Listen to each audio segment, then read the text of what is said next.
The first episode. Welcome from wherever you're tuning in from. It's brilliant to be back at Grenville Studios here, and thank you again for the team for being so wonderful. I'm joined by co-host Alex Abbott, the bearded sales guy, bearded for obvious reasons. Good morning. So, what are we going to be talking about today? Well, I'm really excited about today because we have a guest talking about sales enablement. So this guy I met 2 years ago, and since then I've loved the content that he's been putting out on LinkedIn. I'd say it's simple yet incredibly impactful. So I met this guy named Lawrence recently at an event in person, and he was talking about burgers and practice. But I'm going to let him tell you or explain what that means. So without further ado, Lawrence, please introduce yourself and tell us all about your love for burgers and why practice. So first off, thanks for having me. Okay, so let's talk burgers. So I was born and raised in Chicago. We are a city notoriously known for amazing food, and I love a good cheeseburger. So naturally, when I moved to London, the first thing I did was scour the entire city for all the best cheeseburgers. But the reason I used that in my presentation that you saw a couple weeks ago is that there's an amazing burger that's actually in Atlanta, Georgia. It's not even in Chicago, that they only serve 24 of these burgers once a week. And then there's McDonald's, which is nobody's favorite burger, but it's extremely scalable. So why do I talk about burgers? It's because in sales and in sales enablement, what I see happening is kind of a dichotomy. You have sales leaders who are looking for that McDonald's level scalability, and you have salespeople who are looking to be gourmet chefs. They want to have gourmet chef level skills, and they want to create their 24 burgers, and it's a masterpiece, and you can't change it because they're selling the enterprise. So what my focus is how do I help companies have McDonald's level scalability with chef level skills? And if you can merge those things together, it's a spectrum. It's never perfect. But if you can do those two things, then you have a really high performing sales team. I love that. But so with that in mind, how does one scale? Whether it's an individual, because our audience are salespeople as well as sales leaders today. So tell us a bit more about how one goes about that.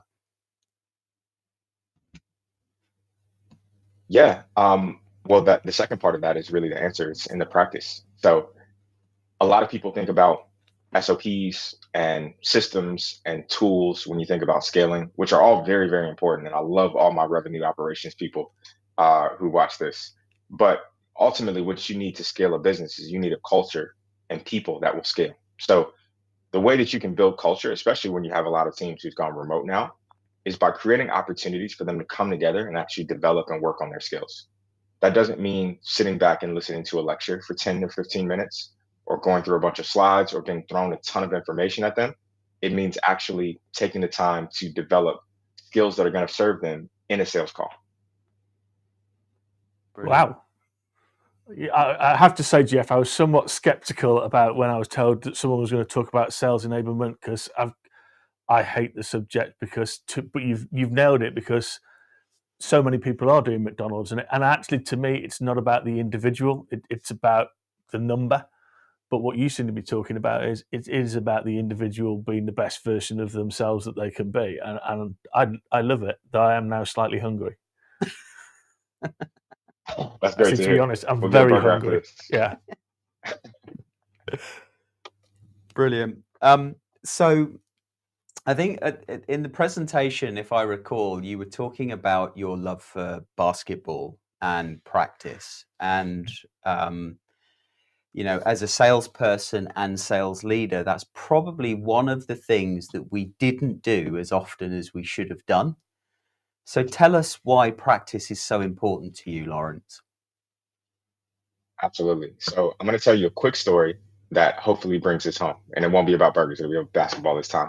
Okay. So in college, I played basketball. I moved from Chicago to Atlanta.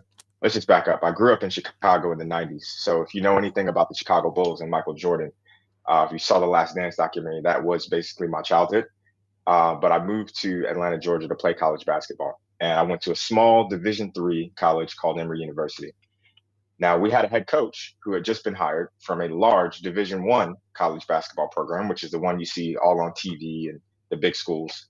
And he brought with him all the playbooks, all of the plays, all of the practices, and the coaches. He actually brought an assistant coach from his school and implemented that all in our small college. And we thought we were going to be amazing because we had all of the playbooks of the larger school.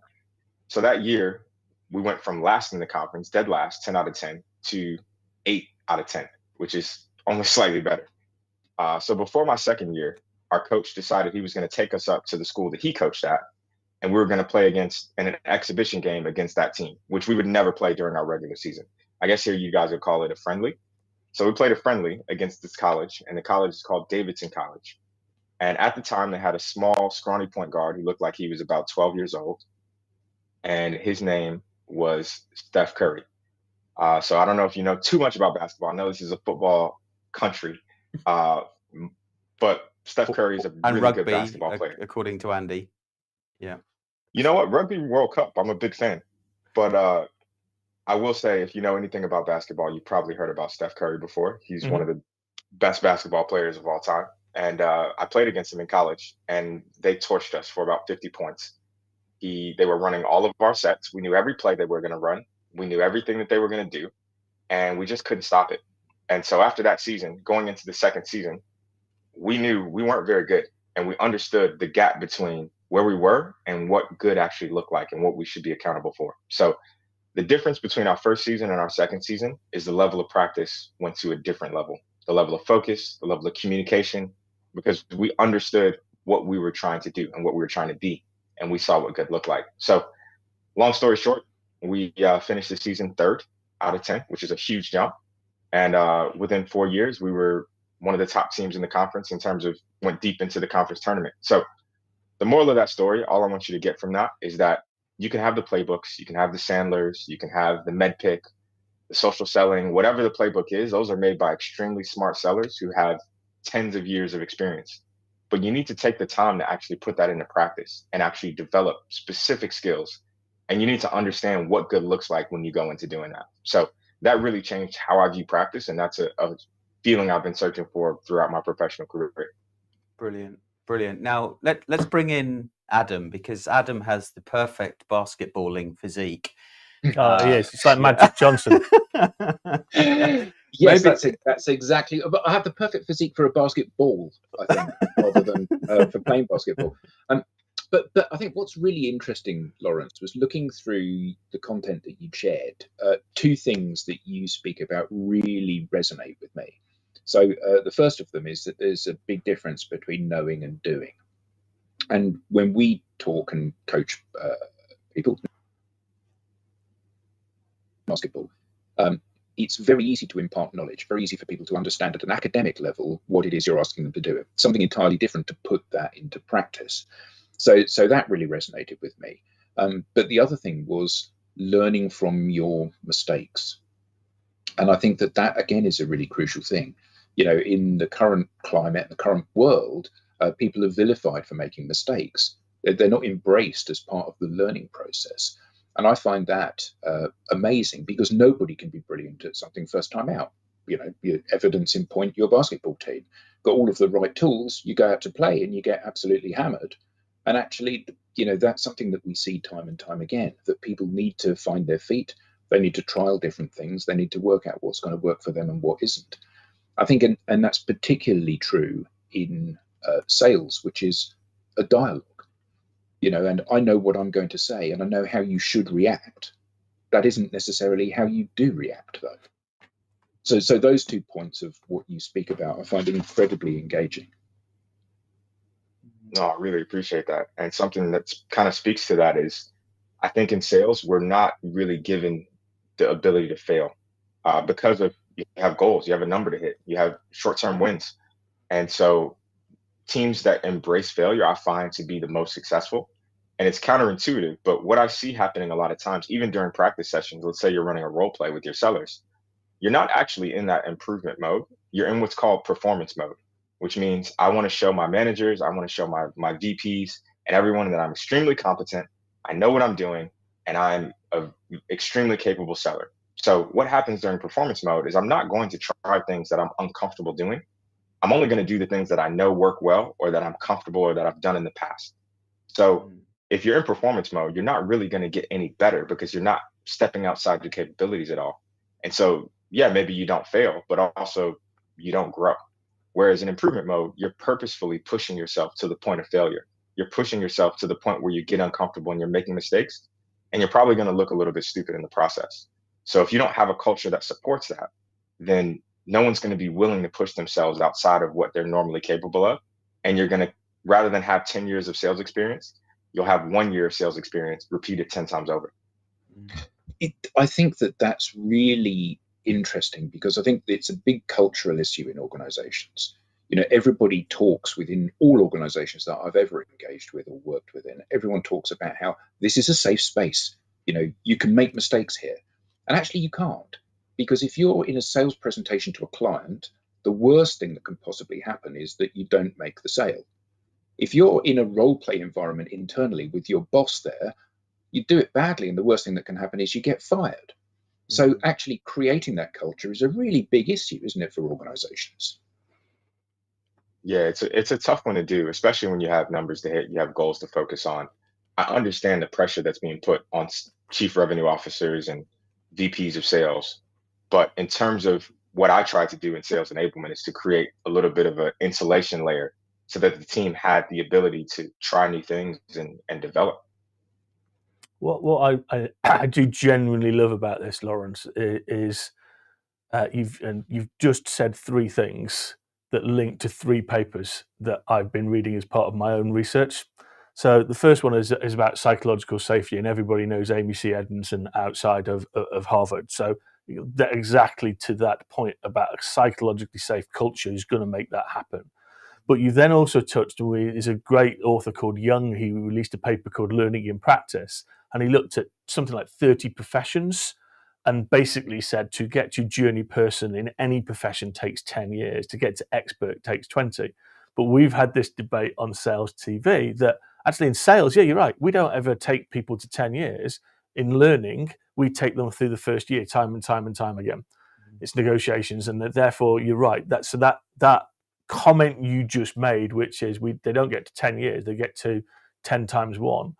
But then there's this other, I don't know if you heard of Erickson, who's quite a big academic, but he talks about deliberate practice. And his entire thing was about the difference between someone who's a high performer and someone who's not is all about practice and how many hours that you put in. And somebody challenged him and said, well, actually, it's not, it's about genetics. And it split the field. And as a basketball player, then he argued, well, there's two people of Lawrence's height. Okay, I accept you can't all play basketball. If you're 5 foot, you probably can't play. But if you then look at the two versions of Lawrence, the one that practices more will be the more successful. So he kind of proved it out. But again, in sales, we don't look at that. We have these wonderful analogies in sales based on All Black Rugby and Alex Ferguson, but we never look at what does it take to practice, and what does that look like? Yeah. So deliberate practice, that word is really important. That's the basis of what myself and my co-founder Jonathan created the Practice Lab about.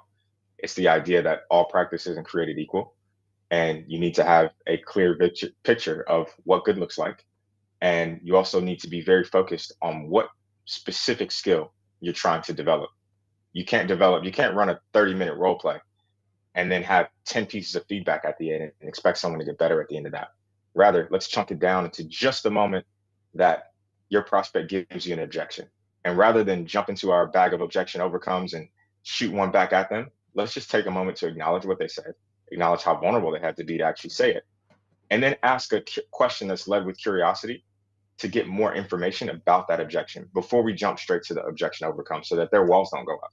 That's a key moment that happens in a lot of sales calls, that we can spend 10, 20 minutes just focusing on that 2 to 3 minute segment and then give a little bit of feedback. And then we work on it again. Maybe we change our tone and we get their tone right. Okay, now let's change our words or the question that we ask. Okay, now we got our tone and our questions. Now let's change our body language. And then we stack those things on top of each other until we've developed that skill. And then we move on to the next piece. Yeah.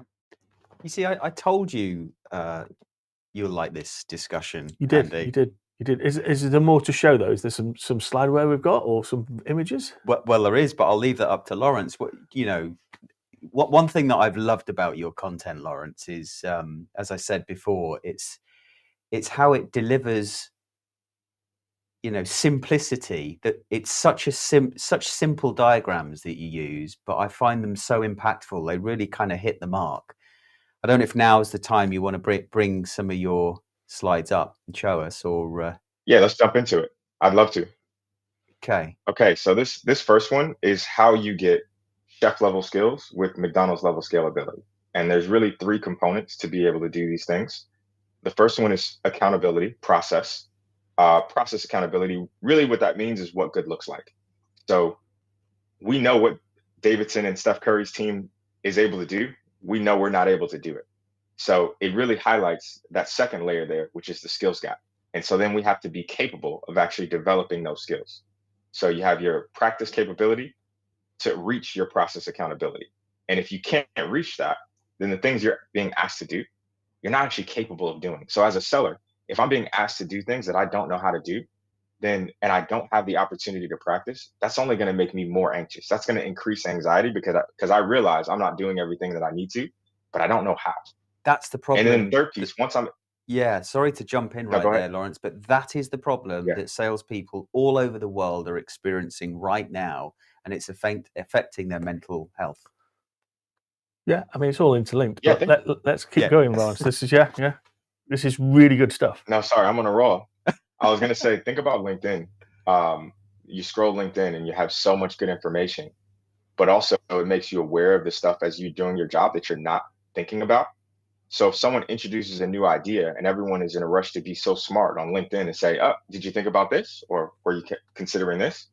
And you might think, you know what? I wasn't thinking about that. Now I'm actually stressed because now that's one more thing I've got to incorporate into my workflow that I'm not sure I know exactly how to implement. So that just highlights the stress that can come from that skills gap. And then the last piece of that is once you've done something correctly one time, it doesn't mean that you're going to do it correctly every time. So performance reliability is where the real scalability or growth potential comes into play, because once I've done something successfully once, that's a big gap that we've crossed. But now I want to do it consistently over time, over and over. And that's where my growth, I'm actually reliably performing at a high level. So those are kind of the three levels that you need to achieve to have McDonald's level scalability with chef level skills. Brilliant. Wow. Still hungry. I'm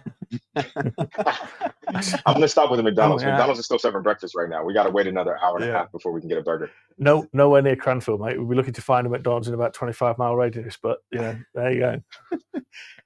Adam, I can't help but Adam, I can't help but think about with the guitars in the background, how this is resonating with yourself, a musician. Are you trying to say he needs more practice? He is. It's so cool. Like, take them off the wall and play them occasionally. Absolutely.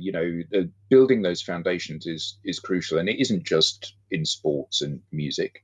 Clearly, embedding those skills. I mean, my guitar teacher said to me, "You need to practice enough, not that you can get it right, but that you can't get it wrong." So it becomes like a muscle memory to do things. And you need to practice all elements of it. And I think that this is, certainly from a musical perspective, this is one of the things that people get wrong. They practice the instrument, but they don't practice the performance. So, when you're selling, it's all very well to learn your presentation, learn how you're going to deliver it, learn the objections in the comfort of your own office. It's something else entirely to take that into the live war zone and try to deploy that when you're under pressure. And I think that one of the things that all salespeople, in fact, anybody that has a performance element to what they do, by performance, I don't mean results, I mean performance as in standing on stage type thing, they need to get an environment where they can practice that element of it, because everything looks different when you're on the stage. It's very easy to forget your words. It's very easy to forget your train of thought. But yeah, it's all about practicing it until interruptions don't interrupt the flow of what it is you're trying to do and say. And I think that your point about learning from your mistakes is crucial. You know, the only way you get to know how to recover a sales pitch if something is going wrong, or recover a presentation if something is going wrong, is to have done that a number of times. So here's a thing. So I think it would be quite easy to understand whether you're a good performer or not in the way that you play music and the sounds that you hear and the way it makes you feel. But when I think about sales enablement and quantifying the value of sales enablement, I'm thinking, well, it's a bit more like marketing. You know, how do you quantify the value of it? And, you know, when we think about either defending your position as a sales enablement practitioner, or perhaps a sales leader wanting more sales enablement support for their teams, how does one quantify the value of sales enablement effectively, Lawrence? Yeah, that's a great question. And that's one that a lot of sales enablement people are hearing from their bosses right now. If you go to the third slide that I actually shared, I kind of come up with a little bit of a framework for this. So basically, here is more talking about accountability, capability, and reliability, which we've touched on. So this is kind of how you take $100 million strategy and it becomes a $10 million impact. But if you go to the next slide, you'll see a little bit more of how I think about actually measuring this the impact. So if we can go ahead and go to the next slide. Will that be the fourth slide? Let it pull up. There we go. That one. So this is actually the third one. So a lot of times when people try to measure the impact of enablement, you think about activity, which is typically how many calls did I make, how many emails did I send, how many meetings did I hold, that kind of thing. So activity. But we know that activity doesn't really equal impact. So I like to look at who are the laziest sellers on my team who are still hitting quota, and what are the things that they're doing to actually achieve that. So on the other side, you have impact, which are things like win rate or average sale price or sales cycle length. And these things are really important, but it's really hard to tie that back to enablement. So if we had a great win rate that quarter, maybe product released a couple new products and they're saying, hey, that was all us. Or maybe marketing came out with some new collateral that they got us a lot of more leads. And they say, hey, that was us. So there's a lot of other cooks in the kitchen that could impact your win rate. So when I look at what I can show that sales enablement actually impacted, I look at the sales outputs. So what are sales outputs? Are things like your business case that you collaborate on with the buyer, or maybe your notes that you have in Salesforce. Maybe it's a territory plan. Maybe it's a mutual account plan. Your account maps.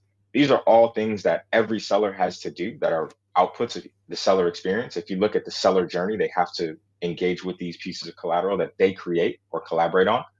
So what's of those actual documents? In order to have a quality business case, you have to have quality conversations. In order to have quality conversations, you have to be a good listener. You have to be able to respond to objections. You have to have all these skills that give you the ability to create an amazing business case with your customer. So that's what I like to look at, because I can show very clearly that before this quarter, we had an average of 1 contact per opportunity. And after we ran a multi-threading training, now we have an average of 3 contacts on every opportunity. That's a very specific skill that we try to drive, a very specific behavior for that output. And that's something that we'll use to kind of measure that. So I like to look at outputs versus activity, which is a little too leading, or impact, which is a little too lagging. Yeah, I love that. Last week I heard an example of a leader within an organization that was driving cold calling blitzes and then attributing different opportunities to the blitz to kind of defend their position that they were doing a good job to get leadership and the C-level off their back. And I'm sure that happens a lot. But what you're describing sounds far more strategic, requires a more thoughtful approach to really quantifying that value, which is good for the sales people, it's good for the team, and it's good for the business. But why are we seeing sales enablement professionals being laid off in the last 12 months or so? Because they're not very good at it. Right. So we've got an expert on here who's looking at all of the things that are correct versus somebody who's probably been told by a sales director, I need this solution. Yeah. The best sales that's a enablement part people. of it. Go on, sorry, Lawrence. We're close to time, so you Yeah. have the last words. Oh, sorry. No, I'll take the compliments, but I will say I've seen a lot of amazing enablers also be laid off. And that's just some of it is part of understanding how to communicate that value to your C-suite, to your leadership. Sometimes it's not a problem with the work that they're doing. It's a problem with how they actually communicate that, the changes and the behaviors that they're focused on.